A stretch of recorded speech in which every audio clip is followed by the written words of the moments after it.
Well, we've all been waiting this week for Detroit's plan of adjustment. Emergency manager Kevin Orr's office said it would come by the end of this week, and that's when we would see Orr's roadmap for Detroit to make its way out of bankruptcy. The list of who is owed what, plans for creditors, retirees, and how the city will function after bankruptcy. We do tape the show a little earlier on Thursday, so barring any late afternoon Thursday conversation. But why, Stephen, I'm going to start with you. Is this one of the most pivotal processes in the bankruptcy? Well, this is where you get the detail of the plan, both the plan to restructure the debt and the plan to restructure city government, which we haven't seen any of quite yet. You know, the consultants who've been making all this money, and people have been complaining about how much it is. This is where we see what their work product is going to be like. How is the city going to function? How is it going to enhance services? Where is it going to enhance services? We'll see all that in this plan that Orr is going to drop. But then we'll also see, how does he plan to treat the creditors?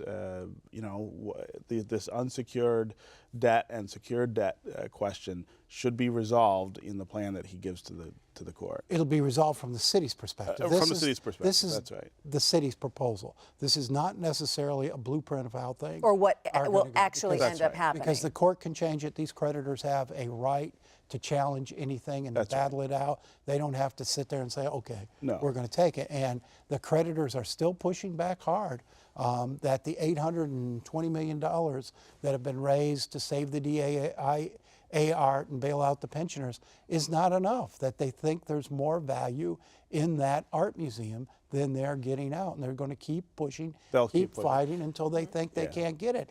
The pensioners still think they're protected by the Constitution. They shouldn't have to give up anything, so they're going to push back. And I would expect in this plan they're going to lose still a piece of their pension, Steve. Don't you think that they have to lose a little bit? Well, the governor said last week when I asked him about it that he thought they would be short. I mean, he said it's a simple question of math. You can raise X amount of dollars, but we think we're Y amount of dollars short, and the gap between the two is what would come out of the pensions. I still believe that in the end, somebody will bridge that gap, particularly if it ends up being much smaller than what you've already got on the table. What's the reason not to come up with some more money to make that whole? But when we started, that was a $3 billion nut. Over 30 years. And they've raised $820 million. There's a big gap between those two but numbers. that gap could be made up if you take that $820 million, and you won't get all of it on day one. I mean, it comes out over time. But if you invest that money the right way, you could certainly grow that $820 million into a couple, times multiple over 30 years, and that could get you closer to that $3 billion. It's really a question of how you manage it, and also how you manage the pension funds, right? Quit paying out 13th checks, quit doing all this other stuff, and you might be closer to that $3 billion. But the Orr's job, the mediator's job, is to convince these creditors that this is it. This is all there is. You can keep fighting, you can keep dragging this out, and in the end, this is going to be the amount we have to settle these debts. Well, I think that's the challenge over the next few months. Even some of the deals that Orr tried to put through, the judge would say that it's even too generous, that you have to go back to the table. Let me ask you this, Stephen. You brought up the governor. Is this blueprint that we're going to eventually see, is this solely Orr's plan, or would he get some kind of input from the state? Well, I think the states had a fair amount of say in some of this stuff, governor, too. personally? The governor, well, I doubt the governor personally, but certainly Treasury has helped out with this, and I mean, and the consultants who are involved, a lot of them are people that the state either recommended or pushed on the city, and there's lots of close relationships here that in terms of working out how this all gets resolved. I happen to think, though, that this is where Kevin Orr earns his paycheck, right? This is why you hire somebody like this to manage this bankruptcy. You look at the other cities that have gone through municipal bankruptcies. It took them years to get to this point, and it's because they had basically amateurs in terms of federal courts and bankruptcies leading the process. So, in looking at those other municipal bankruptcies, and of course Detroit is in an entirely different situation, have those areas, had they been able to be very close to their blueprint?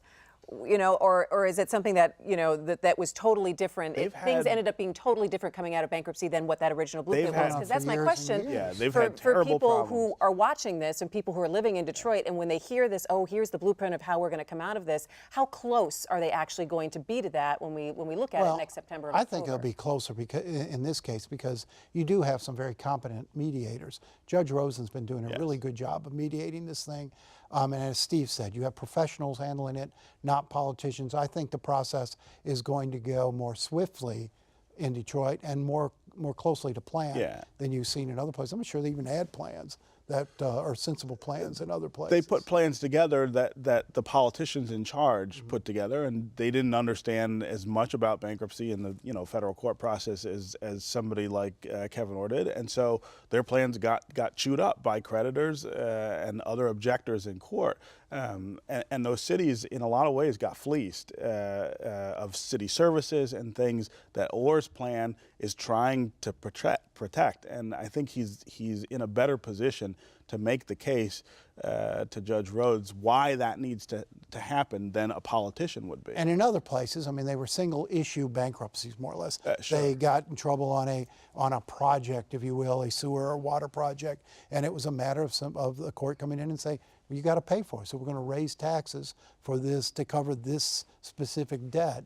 And it's a much easier process than Detroit. So if you're a resident of Detroit and you hear this blueprint coming out, what should you be looking for? I think you're looking at the plan to restructure city government. You're looking at what's going to happen to my services.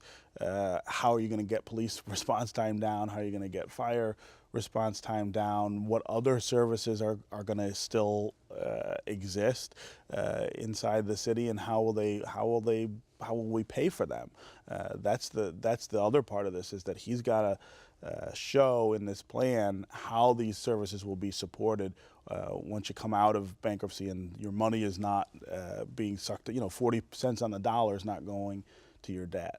All right, well, we'll be watching that in the next couple of days.